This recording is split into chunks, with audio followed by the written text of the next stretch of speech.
that is. Sure. Yeah. Thanks for having me, by the way. And I appreciate our discussion. Gosh, it seems like a while ago, but it wasn't that long ago, right? I know. Yeah, you were on my podcast. It was great. Yeah. Yeah. So again, thank you. My role as the Registrar of Voters, or the chief election official, is that I'm responsible for all elections conducted here in Orange County. That is at the federal, the state, and the local level. This job, there's 58 of us in California because there's 58 counties. Each county has their own registrar of voters in the county. Some counties consolidate that office into other functions, like for instance, in Los Angeles County, it's part of the clerk recorder function as well. But here in Orange County, it is its own standalone office. That's also the case at Riverside, San Bernardino, San Diego, a lot of the larger counties.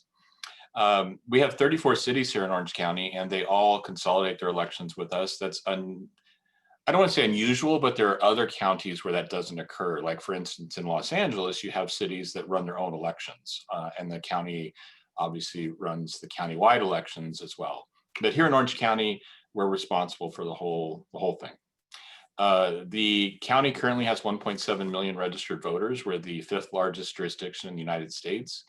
And we kind of go back and forth with San Diego County, you know, for that they're currently 4th, we're currently 5th, but it jumps up and down. The makeup of the county has changed dramatically, and I'm sure you've talked about this in your classes as well. Used to be, you know, Republicans had an edge of about 20 points, and this just doesn't go that long ago, but now it's almost split evenly between Dems and Republicans. And then the fastest growing category is no party preference voters, which we're a little over 300,000 here in Orange County.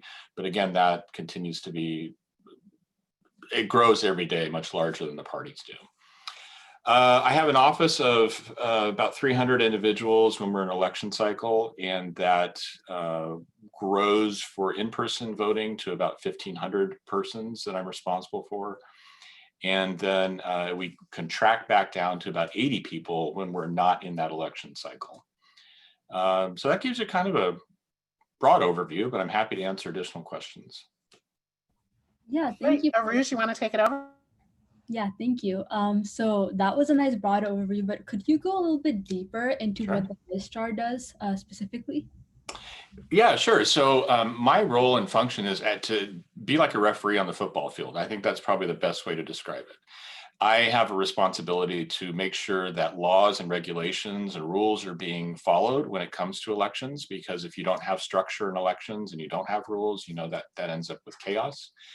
And so my role is to make decisions along the way. And when I do that, many times it is directly related to a specific election or to a specific contest or to ballots that may be in question. And so I'm constantly making these decisions throughout the day on, you know, for instance, how a ballot might be called, or voter registration issues or party issues. That happens every day. But just on top of that, I'm an administrator. So my role as the Registrar of Voters, I'm a department head in the county, which means that I have day-to-day responsibility from an administrative side just to run an office. And so I'm making those decisions throughout the day as well. I'm managing a budget. Our budget is $13 to $15 million annually, depending on where we're at in the cycle of elections. And so I have that function as well, on top of the fact that I'm making these referee calls for elections. Yeah, thank you so much. Okay, so I'll ask the next question. So the next thing that we kind of wanted to touch on a little bit is whether or not you had anything to share on the record voter turnout that we've seen recently. Any thoughts or things that you've really picked up on regarding that? Yeah, thank you. So actually, I do have a lot to say about that. I think I'll have a little bit more to say once I finally certify the election, which is going to be Wednesday night. But kind of just early on, we know a couple of things. We know that when we mailed our ballots out on October the 5th, we had record early turnout, and that we've never seen before here in the history of Orange County. Just to give you an example, we mailed out 1.7 million ballots to voters on October the 5th. I started receiving ballots back the very next day, which means people got them and rushed them down to our office or faxed them in, whatever the case was. And that actually went on for about 2 weeks. There was a period there where we were about 400% ahead of 2016 in the early returns that were coming back through the mail. And the other thing that was really interesting was the difference between the use of mail, just as a few months ago in the March primary versus now. Now, I'm sure you're all hyper aware of what the president was saying about mail balloting and talking about, issues related to election administration. And we saw a tipping point there where we had more people using our drop boxes throughout the county than they were using mail to mail their ballots back. So I think when you look at that record turnout, that demographic of that really early return was about 18 to 35-year-olds. And so, I mean, they were the majority of that. And it was also fueled by Democrats. We had 10% more early returns by Democrats than we did by Republicans. And that's the reverse of what we saw in 2018.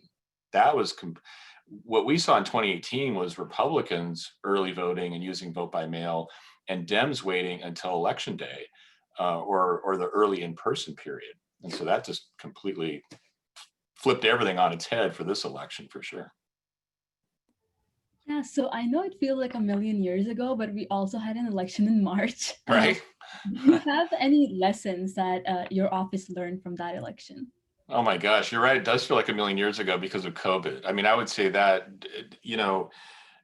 COVID just really exploded right around the March primary, if you think about it. I mean, obviously, we were talking about it in this country in January and February, but it just really hit in March. And so lessons learned right out of the gate was, how did we run an election under a pandemic? And when you think back to the March primary, there was a lot of lessons learned for how to do line management and how we dealt with, voters checking in. But I was really proud of what we did in March, because we launched a whole new voting system here in Orange County. The first time there was a wholesale change like that since the late 1800s in the county. And so that was significant in and of itself. I think probably some of the big lessons learned was just communicating with voters and how we did that. And we really upped our game, I think, for the general election in communicating options to voters. We had to do a whole new communication program on how to vote under COVID-19 precautions.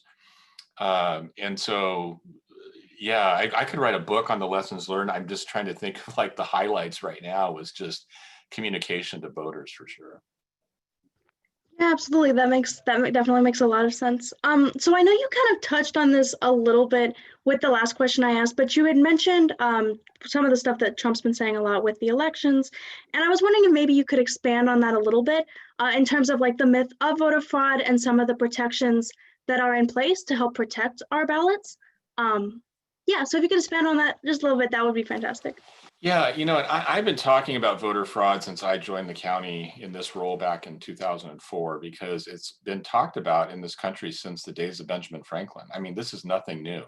I think what we saw this year was that it was amplified in different ways than it has been before.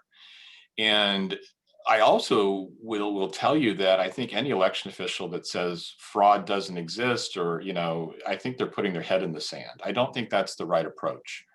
And we, as human beings, there's fraud committed every day in every facet of life. I mean, real estate fraud and financial fraud, I mean, you name it, right? But the thing is, with election fraud, we just don't see the evidence of wide-scale issues related to election fraud. And I will be the first to scream very loud if I were to see data or anomalies or issues that would rise to the level of, look, we need to dig deeper into this and to investigate it. But the bottom line is that we don't see systemic issues. We do see small pockets here and there of things that occur. And especially in the size of Orange County, when you have 1.7 million voters, you're going to get, things that are happening. People might be trying to test the system. They might register their cat or their dog. Those kinds of fraudulent things occur. But what we don't see is the scale and scope of what the president has alluded to, and what, certain members of certain parties have alluded to. It's just not there. And I think we're doing a disservice to the country and voters if we just keep talking about this over and over again and we're not producing evidence. And so I will tell you, and so that's the first part of the answer. The second part is to your question about what kind of checks and balances are in place. There's very many checks and balances in place in California in particular. So for instance, when you vote through the mail, there's checks on your record, there's checks on If we have to on your driver's license information to verify who you are, there's a check and a balance against your signature that's on file. When you vote in person, if you vote for the first time and you're voting in a federal election, you have to show some form of identification. So that identifies you the first time. But the thing that I'll leave you with is that in California, we are on the honor system, and as is the case in most of the country, where you don't have to show identification, over and over again. And when you sign that registration form, you're attesting under penalty of perjury that you are a United States citizen, that you're eligible to vote, that you meet all that criteria. And so, again, at the end of the day, work closely with our district attorney. I work closely with the FBI and Homeland Security, and trust me, we're looking for things on a daily basis, but I just don't see it. Yeah, thank you for clarifying that. I think that kind of brings us to the broader question of just voting in general during a pandemic, because, mail-in ballots were a part of it, but there were so many other moving aspects, so many other logistics that I'm sure your office had to take care of. Some that I could think about on top of my head would be, making sure everything is clean so none of the poll workers are in harm, because a lot of the poll workers that we know tend to be older and retired people. So how were the logistics of that taken care of? Yeah, that's a great question. I will tell you that, like I said, in March, when we kind of got turned on our head with COVID, my initial reaction was, I've got to expand my capacity to handle mail ballots. Because I first thought, who knows where COVID was going to be in the fall. And I really felt this could be a situation where we had an all mail ballot election in the fall. But as we started working towards this goal of what are we going to do as a state in the fall, and I was a part of those discussions with the Secretary of State, leadership, and the governor's office. And at the end of the day, their decision was they wanted an in-person component to this. Now that went against many of my colleagues' desires to not have an in-person piece, because these decisions were happening right around May. And we still had that spring, issue where COVID really expanded. And we started to see things dial back a little bit. And then the legislature came out with the requirement for the in-person piece, went into the late summer and the fall planning for an in-person voting experience. And I think we did a really good job, because when you look at what we had to do under COVID, we had many more restrictions than what you might find in a restaurant, for instance. And when you go to eat now, even though we're eating outdoors again in Orange County, I felt safer in the voting center than I do in some restaurants. And so just to kind of give you an idea, right? We had to figure out how many PPE we were going to have, how we were going to do training, how we were going to have sign graphics and floor graphics to keep people socially distanced. How were we going to deal with the face covering issue? Right? Because that's a big thing in Orange County, where there's certain segments of the population that didn't want to wear face coverings. How was I going to keep my staff safe and keep voters safe? All of those things we had to think through. And I put together an action plan working with a working group in our department. And we worked through federal and state guidelines and came up with this plan to do in-person voting, which included, like what you mentioned, was disinfecting the voting systems between each use, making sure people felt safe. Here's an interesting one. I had to order 500,000 pens because I didn't want voters using the same pen to mark their ballots as we did in the March primary. So suddenly I was in the pen business, which was unique. But yeah, it actually, I think at the end of the day, the feedback that I've received from our poll workers and our vote center employees was that they felt as safe as they could be in that environment.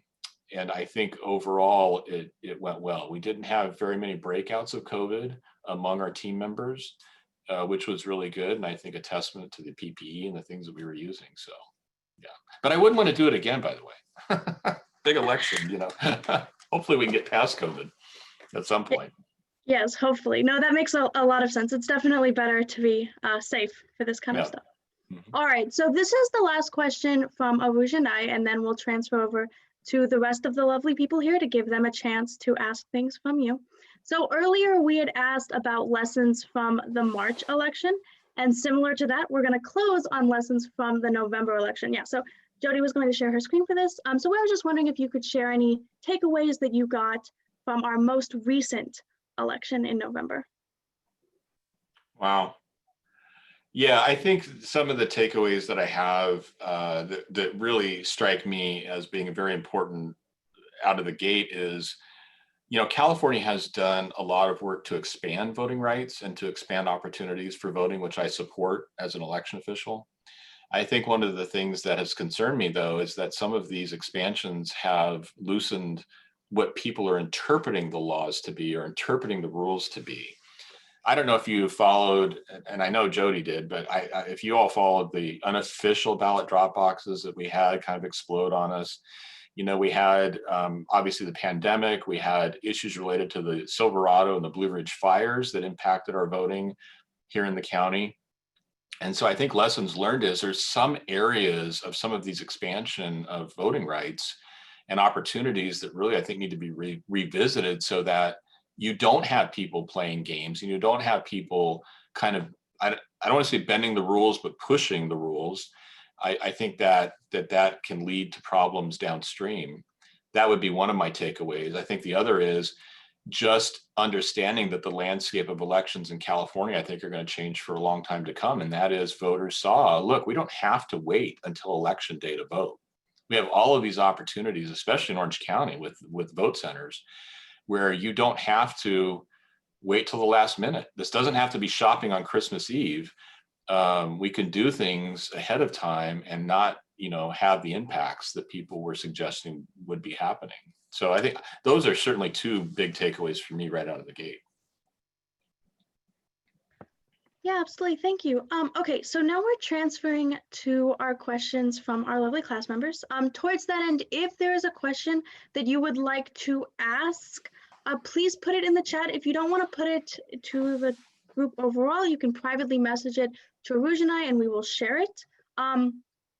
Otherwise, I will start with the first person's question, which is how do you determine the amount for stipends that are given to poll workers? So we used to have a volunteer poll worker program which had stipends, and we eliminated that when we moved to vote centers in the March primary. So right now we're paying our vote center employees an hourly rate, which is essentially an office assistant rate in the county.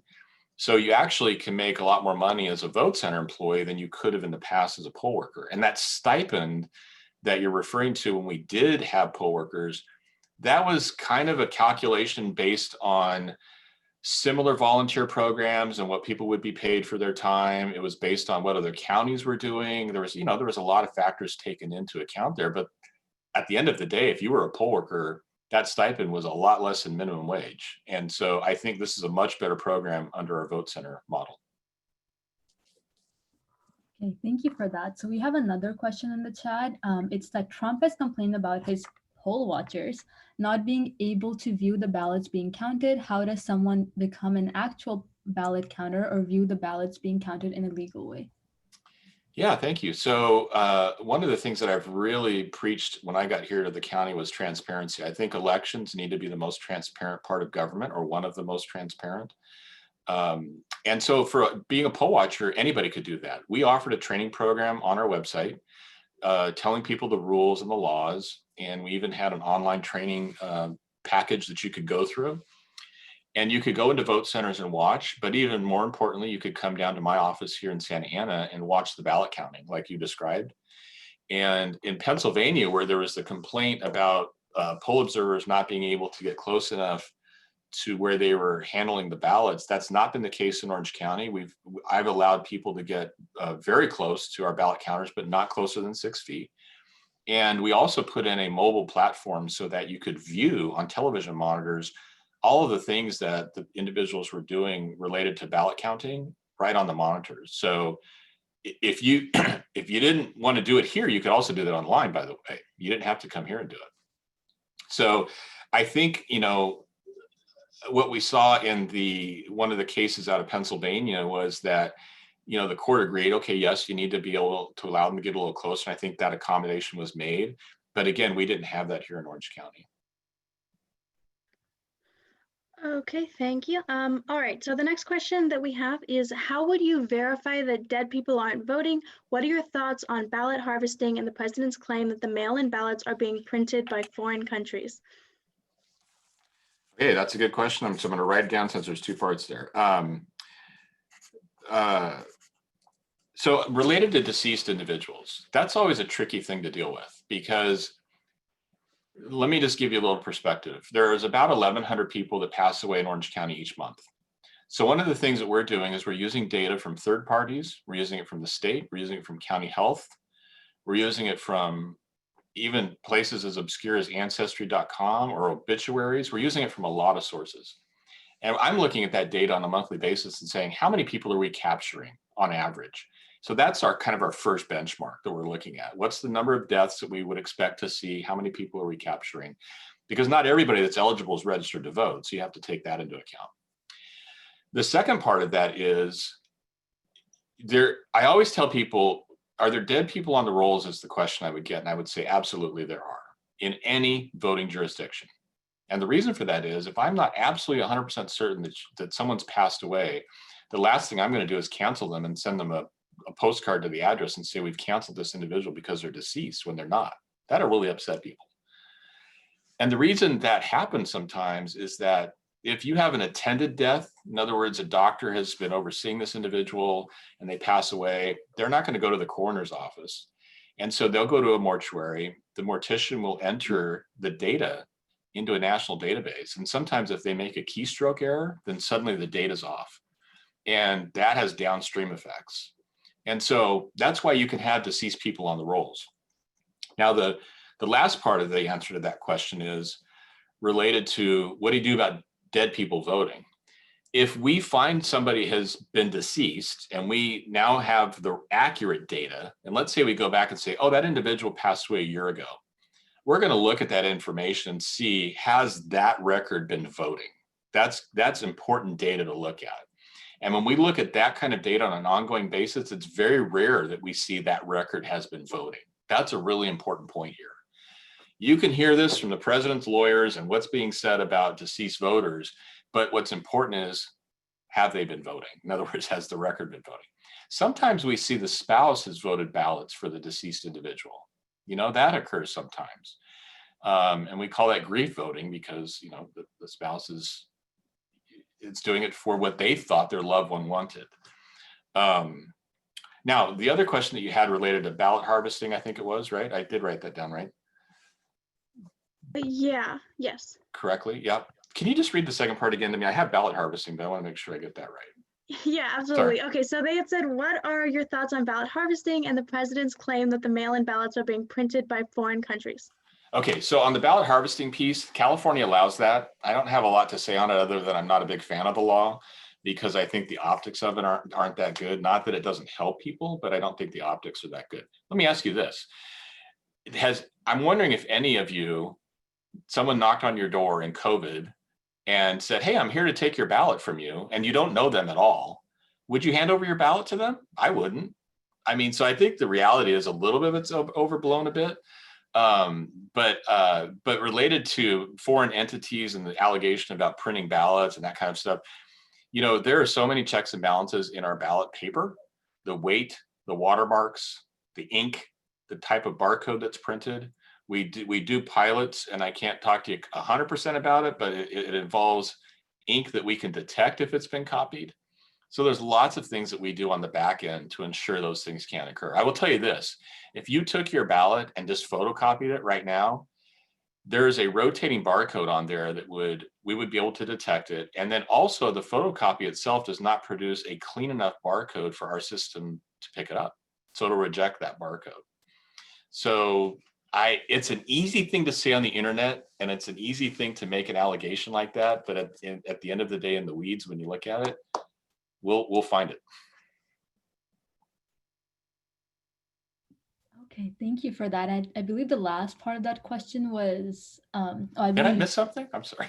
Yeah, sorry. I believe you did answer that. So Yeah. we have another question that says, for mail-in ballots, could you explain the process your office follows to verify signatures and the process that follows should a signature appear not to match? Sure. So when that ballot comes into our office, the first thing it does is go through an automation process where we capture an image of the ballot envelope itself, and then we capture a tighter image of the signature. And then that signature then goes to a team in the office that compares the signature to the record that's on file for you. So if you have registered to vote recently, you would have done it probably online, which means that your signature is coming over from your driver's license, from DMV. So that's the signature that we're using to compare to. Not always the best signature, because sometimes you may have signed on a stylus, or I mean, without a stylus on a pen pad. It's very difficult to compare that signature. But we make the comparison. If it's eligible, it goes to an opening process. And there's multiple layers in that opening process before we ever actually scan the ballot. If it's not eligible and we kick it out, it's going to go through 4 layers of review.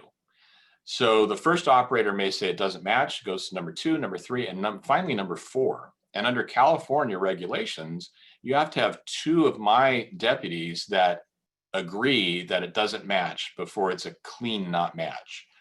And if that's the case in California, then we're required to send a letter to the voter that says you have an opportunity to cure this by signing an affidavit stating it's you, and you can send that back to us. The deadline for that, by the way, is tomorrow night, November the 24th, here in Orange County. And I'm happy to say we've gotten about 60% response rate to those letters, which is a lot higher than the March primary. Just as a quick follow-up, what was the response rate in the March primary? It was about 30 to 40%. Okay. Yeah, no, that's a lot better. Yeah. Okay. All right. So the next question I got was, what restrictions would you suggest to stop things like the unofficial ballot drop boxes? You know, I think there's a couple things that need to be done there. The first is there's not a requirement in the law that the third-party collector fills in their information on the envelope. I think that should be mandated in law. And what that does is it allows for all these kind of, you know, interpretations of the law and how you collect a ballot. I think if it was required that you put that on there, that's number one. Number two, don't leave it open-ended. You know, when the law was first passed, there was a lot of controversy related to the law itself. There still is, and what you can do is you can collect as many ballots as you want as a ballot harvester. In Colorado, as an example, they limit it to 10. You're allowed to only collect 10 ballots and that's it. So I think there needs to be some sort of a cap on that so that, you know, we limit this, and the optics, I think, could be improved on it overall. But at the end of the day, and you're all poli-sci majors, or hopefully maybe you're not, I don't know what you plan to do, but, you know, the legislature needs to deal with that. I can only give my opinion, but you asked for it, so. Yeah, thank you for that. And we have another question here that asks, in regards to communication with OC voters, what ways did the Registrar of Voters do to ensure that voters were educated on who is running in their district during the pandemic? Yeah, so I'm hoping you all got this, which is the voter information guide. And in the voter information guide, it contains a lot of really good information, specifically what you're asking about the candidates, what you're voting on, what the rules are. It even has candidate statements in the back if a candidate decided to choose a candidate statement. So this really is the first thing I would recommend, and it's one of the key communication pieces that's important. The other is on our website. We have mapping systems that you can type in your address, and it will tell you all of your elected official information. You can find out who's on the ballot by going to our website and capturing that information. And then we did direct mails. We had a very strong outreach campaign, just educating the public on the election and the opportunities and what's coming. And that was about a $3 million campaign that we worked on here in the county. So it was a pretty robust communication. Okay, fantastic. Thank you. All right. So the next question we have are, what are thoughts for the future of voting as technology has become increasingly prominent in daily lives? I love that because, you know, I serve on several national boards related to voting technology, and in fact, I serve on the federal body that oversees voting certification. And this is really a hot topic because you're right, we engage with technology in our daily lives in a very different way than we do with voting. And in fact, here in Orange County, I just oversaw the purchase of a $22 million system that replaced our old one, and it's paper-based. We went full circle. We went from paper back before Florida 2000, and now we're back to paper-based systems. But I will tell you, I'm convinced after serving on these national boards and commissions with top computer scientists around the country that we are not at a place right now where daily technology that we're using would be safe enough for voting, because there's too many vulnerabilities that exist. Even when you look at banking systems, for instance, that are very secure, there are vulnerabilities in those systems. And so until that has been solved, I think what you're going to find is we're going to be voting on paper for several years to come, because that allows for auditability. That allows you to recreate the election if you had to, if there were issues.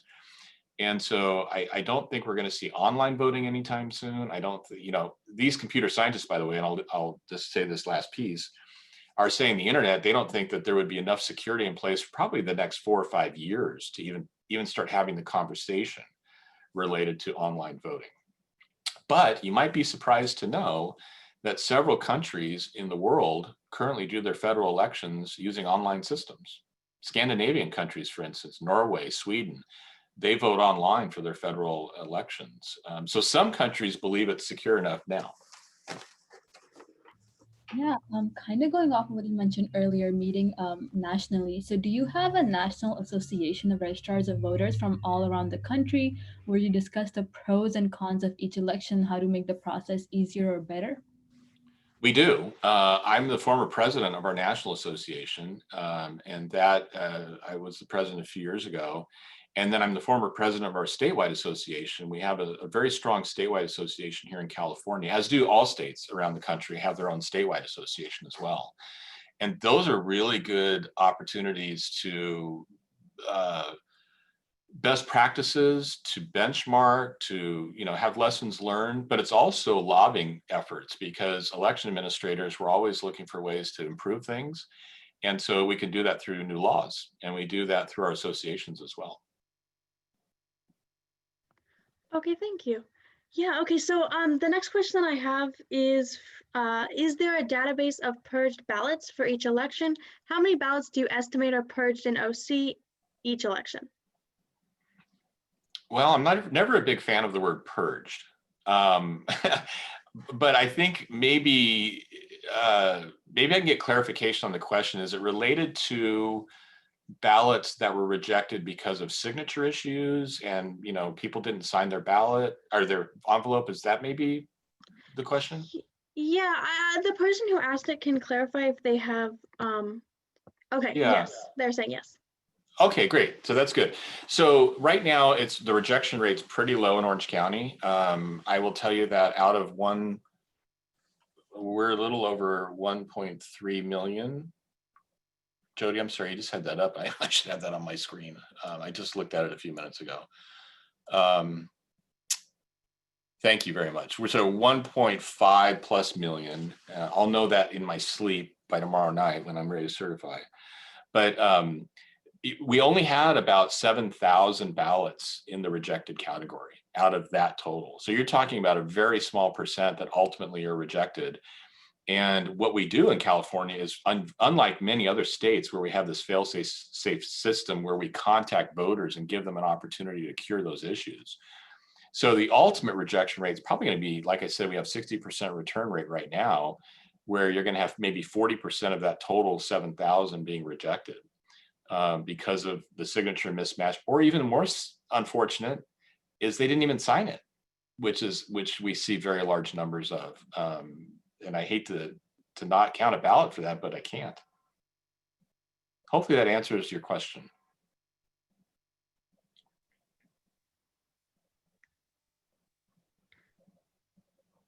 Well, they're not, I hope so. Yes, that made a lot of sense. Thank you. Okay. Yeah, I have another question. It's more like circumstance-based, and it asks, what is the law if someone votes on November 1st, passes away November 2nd, and the election is November 3rd? So does that vote count? Yes, in some states it does not.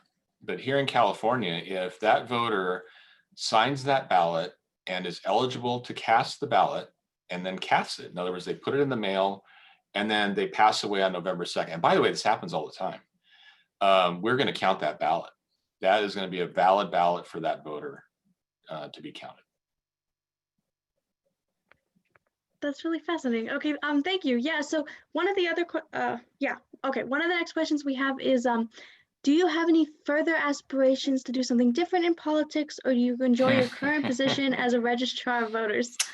Yeah, I am looking for some peace in my life, and I think elections. I've done it now for almost 18 years, and it's a blood sport.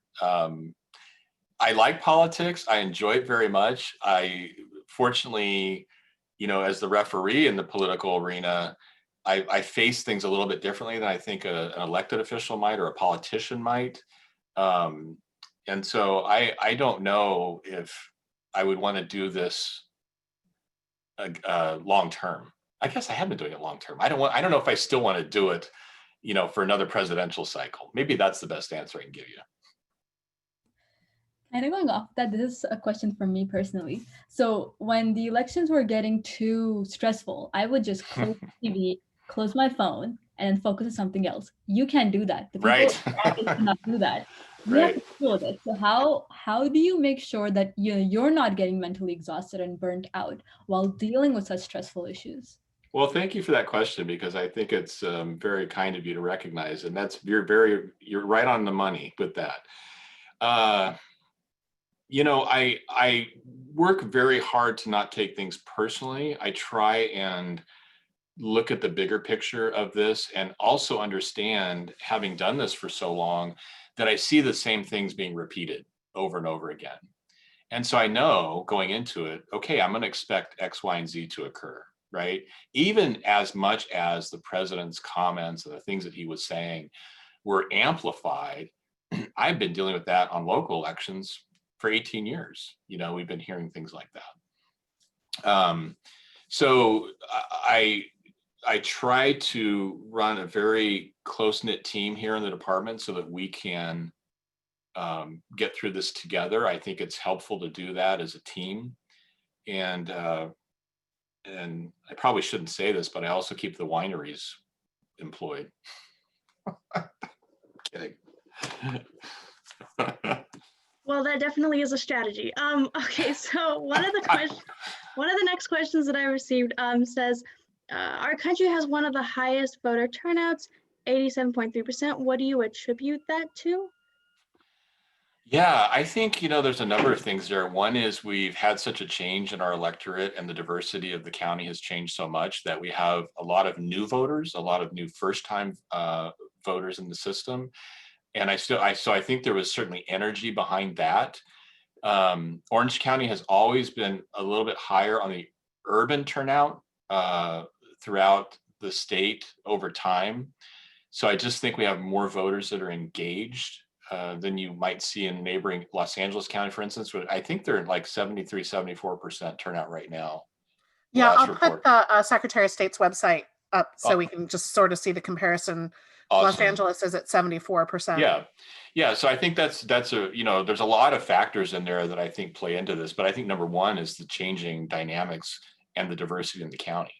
There was so much energy around the flipping of the congressional districts in 2018, and I think a lot of that carried forward into 2020 and into this cycle. We have a lot of active party participants throughout the county. We see that. So yeah, I think there's a number of factors. I think certainly the one that sticks out in my mind, and in the data it's showing that, is the first-time voters. We had more first-time voters than many other counties around us. Yeah. Hey, any idea what happened in Lake County with 29%, 30%? I've been seeing a little bit of chatter on our listserv about that. I don't know.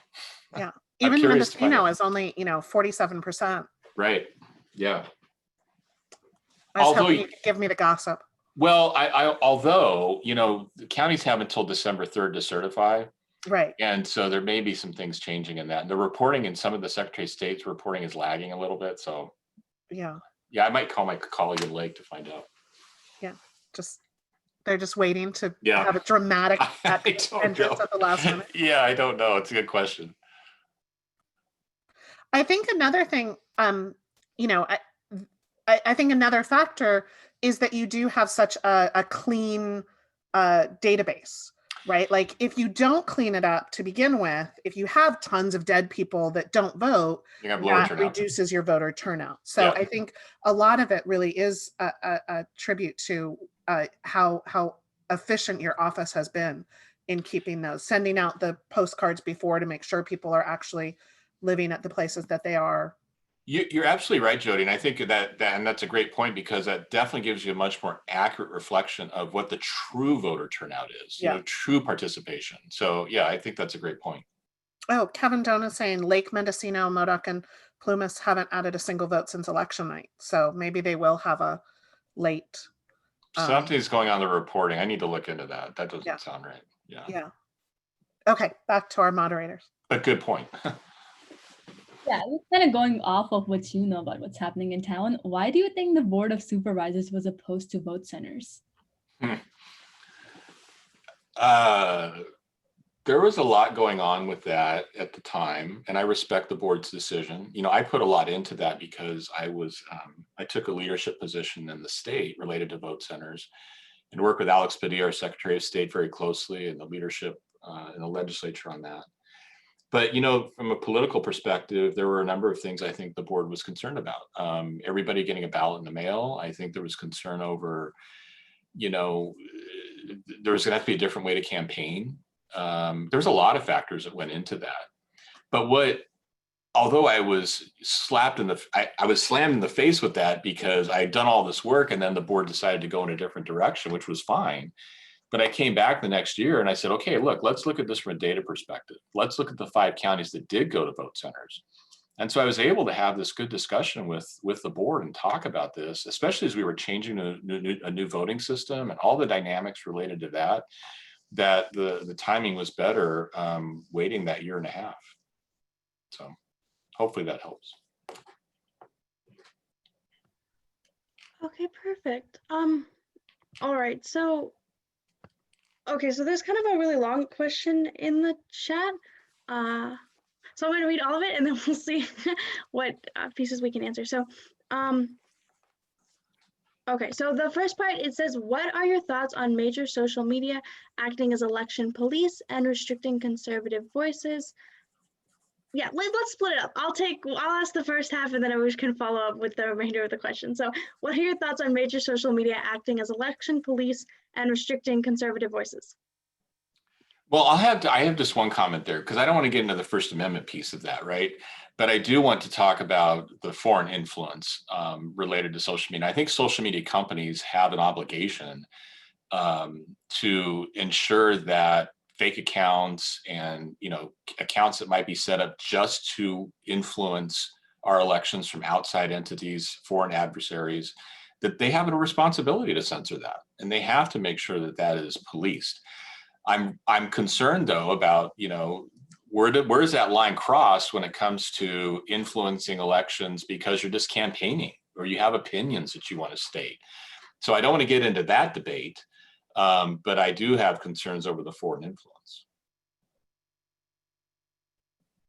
And by the way, my office has worked with Facebook and Google and lots of organizations and companies related to the security side of this. And I think, to the credit of the social media companies, they've done a lot better job than they did in 2016. Yeah, so kind of going off of that, do you think these social media companies, they had an effect on people's political philosophy or views? Jody might be better to answer that, but I mean, my personal opinion is we kind of saw that through the phone calls we were getting, but yeah, Jody might be better to answer that one. Yeah, I think it's not necessarily the social media, you know, apps as much as how you select the input that you're getting. And we do silo ourselves and get really, really biased information on both sides. And so if you were to, you know, set up an account that liked all conservative things and set up an account that liked all liberal things, there's not a lot of crossover. And, you know, it used to be that way to some degree on just agenda setting, that I would give an assignment to, you know, take the front page of the Orange County Register and take the front page of the Los Angeles Times and tell me how many stories cross in both. Some of that is just agenda setting. Most of the stories ended up being somewhere else in the paper, with a different focus or a different picture. This is now, really to a different a degree. And so it is really difficult of what input we're choosing to get. Yeah, thank you. Okay, so the next portion of this person's question, I think you kind of already answered, which is how you felt personally about these actions. So I think at this point we've answered all of the questions that are listed in the chat. If anyone has anything they would like to share, well, any questions they would like to present now that maybe they didn't get a chance to earlier, please put those in the chat and we'll ask them. Otherwise, I have one last question, Okay. which is Go ahead. the race that I've been following every single day, and I have a reminder at 5 o'clock. Are you going to bring up the Brea-Olinda one, aren't you? Of course, I live in Brea. The text chain goes crazy every single time. Right. And my poor superintendent of schools has had to answer, what are we doing if it remains a tie? If none of the 140 votes countywide happen to be in this little tiny district, in this little tiny city, and it does remain tied, whether it's going to be pulling rocks out of a hat or pulling the high card. Have you seen other tied races in your tenure as registrar? I've seen several tied races come down to the wire, but then there's a ballot that comes in and flips it. Yeah. But just given the number of ballots that are left, which is trickle right now because I'm ready to certify, I doubt that. I mean, who knows? But it's likely that may stay a tie. And in fact, I've been in communication with Dr. Mason today about this. But what happens is in a school district election, the education code in California governs that. Yeah. And what happens is I will certify the result as being a tie, if that's where we end up. And then the school district, if they've set up rules in advance for handling a tie, then they would be the ones to draw lots to determine the winner. Yeah. So it would fall back on the school district. Yeah. So yeah, it's really interesting. I always talk about how important local elections are, that every vote matters. And I use the example of, a couple of years ago, Anaheim City Council, where Jordan Brandman and Dr. Jose Moreno were tied on election night, didn't stay tied. Yep. The switch from Young Kim and Gil Cisneros in 2018 on election night, one of them was winning, didn't end up being the eventual winner. But this has just been neck and neck for every single day. Yeah. Up 2 votes, down 3 votes, tied for a couple of days with different vote totals. I think they've been tied 3 different times. So it's been, I feel bad for the candidates that have been going through this election night every single day. But fascinating as an example for a political science class. Well, and I have on my team, I have them give me the top 20 contests that are 100 votes or less. And so I get that data every night and I track it. And of course, that's been sticking out like a sore thumb, right? Because of how it's been going. But that may very well come down to drawing a poker chip and deciding. Yeah, it really does reinforce how important every vote is. So. Yeah, absolutely. And I'll just say this, Jody, I had the closest contest I ever oversaw was a recount for the Yorba Linda City Council race that came down to 1 vote, and 1 vote declared that winner. Yeah. So, and if it's a tie, and would a recount be a question before the drawing of lots? So no. So what happens is that the election would be certified. The governing body would have to take action, and then a recount could take place. And if there was a change, then that change would be through recertification, and then that change would be made. Yeah. But the initial part of it, where you're just determining who the winner is, that takes place, and then because a recount could last, depending on the size of election, that could last for a long time. I was part of Measure J, the bond recount that took months. Yeah, I remember that well. Yes. And we had poll watchers for the North Orange County Community College District, which came down to 15 votes. That's right. And used to be my example of the closest election. but I think Now you have a new one. yeah, I have a new one for my lecture. But Yeah. yeah, so to answer the question that's in the chat, the drawing of lots or casting of lots is this, legal term that's in the bylaws. And so we don't have a specific way. Dr. Mason is the superintendent, and I have been texting him because I'm like, can we live stream it if it happens? And he's like, I don't want it to happen. And I said, right, but if. Well, I'll tell you, because I've had to do that for instance, when there's arguments made on ballot measures, right? If you have two people they're doing, and what I use is a velvet bag that has 2 poker chips in it. And I would do the same thing, by the way, if I had a tie on candidates that I was responsible for. Yeah. So that's how I would do it. Yeah. Yeah. And different, different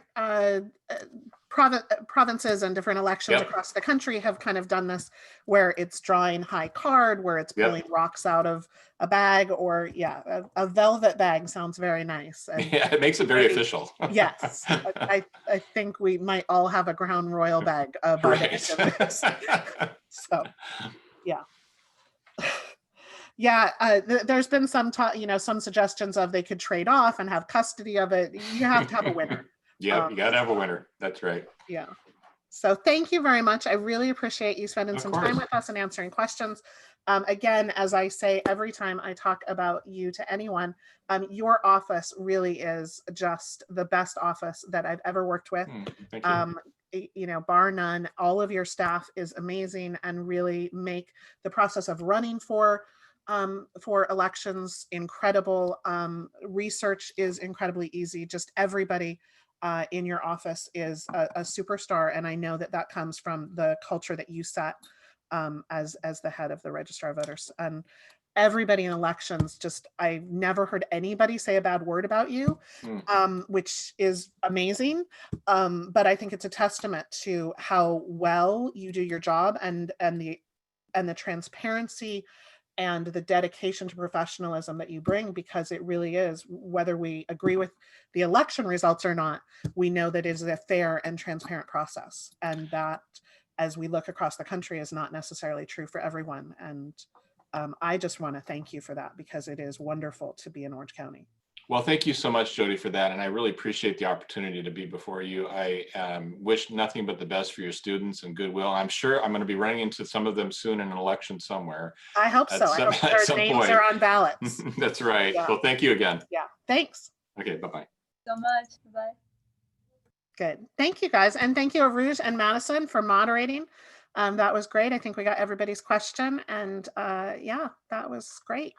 So for those of you in my contemporary issues class, if you have questions, you can stay. Otherwise, thank you, and we'll see you next week. Everybody have a really good Thanksgiving. Please be safe. The numbers are surging, and we want to make sure everybody's here for finals. Yeah, don't have indoor gatherings. Don't travel, please. So good. All right, thank you.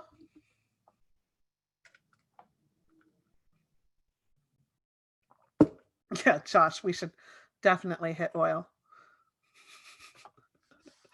Yeah, it's a crazy. We'll see. I don't know. Maybe we'll flip a coin.